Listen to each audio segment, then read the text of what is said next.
Buenos días. Continuamos la semana reavivándonos con la palabra del Señor.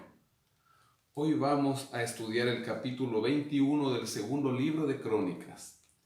Ayer en el capítulo 20, al final nos hablaba de Josafat, diciéndonos que tenía 35 años cuando comenzó a reinar y reinó 25 años en Jerusalén.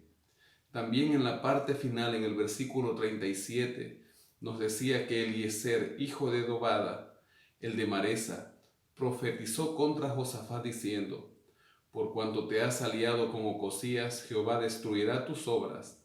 Y las naves se rompieron y no pudieron ir a Tarsis, ya que él, con el rey Ocosías, quien fue el que sucedió después de la muerte de Acab, se habían asociado, así como dice el versículo 36, para construir naves que fueran hasta Tarsis. Los últimos años del reinado de Josafat hizo corregente suyo a su hijo Joram, quien sería su sucesor.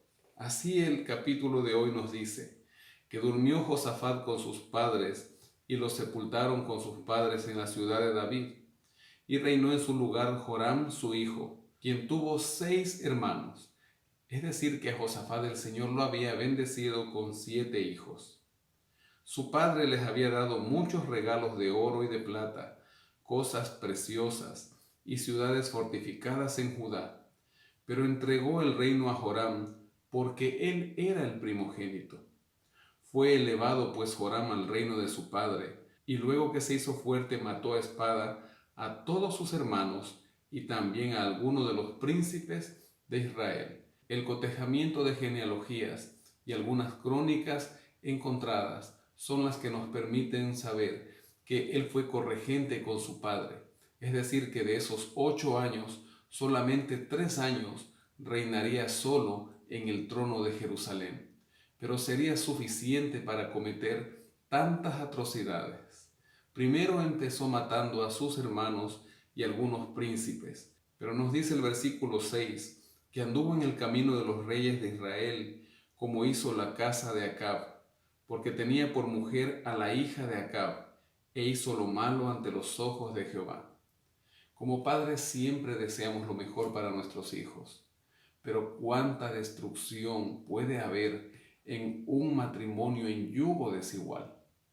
Josafat fue un rey excelente que siempre buscó a Dios, pero podemos decir que su peor decisión fue al permitir que su hijo se case con aquella mujer.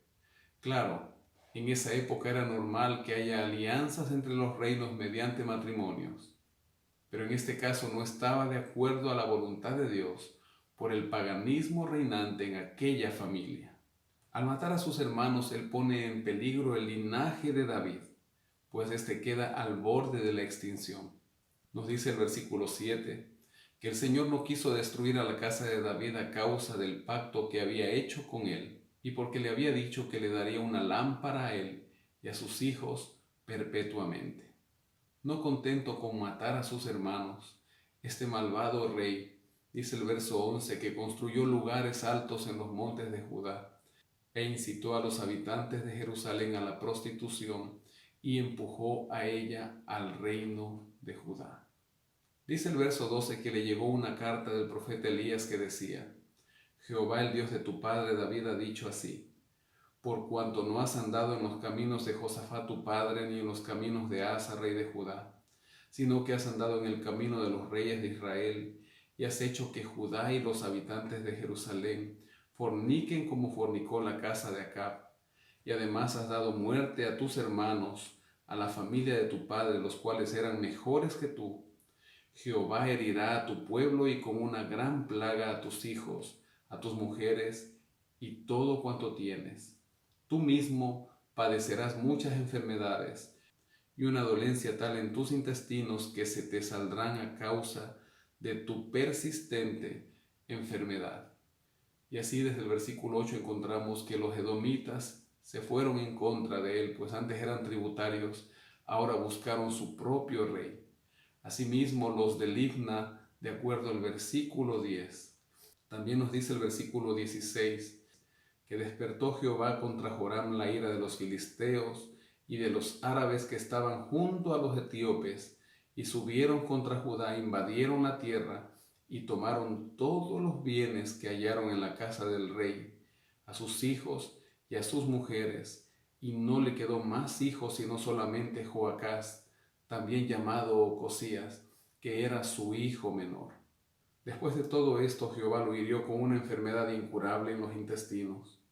Y aconteció que al pasar muchos días, al cabo de 2 años, los intestinos se le salieron por la enfermedad, y murió así de enfermedad muy penosa, y no encendieron fuego en su honor como lo habían hecho con sus padres. Tenía 32 años cuando comenzó a reinar con su padre, y murió a los 40. Murió sin que nadie lo llorara, y lo sepultaron en la ciudad de David, pero no en el sepulcro de los reyes. No hubo duelo en aquel hombre que, pudiendo haber tenido otro fin, un hombre que destruyó su vida por la idolatría. ¿Es usted padre? Yo soy padre. Hoy debemos orar por nuestros hijos, que tomen buenas decisiones y que un día consigan un cónyuge conforme al corazón de Dios, que les permita obtener la salvación. Te invito a orar.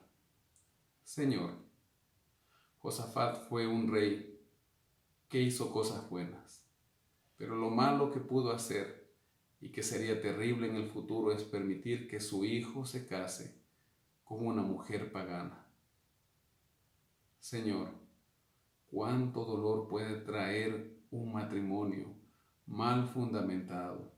Te queremos pedir, Señor, que como padres podamos ayudar a nuestros hijos a tomar buenas decisiones conforme a su futuro sentimental.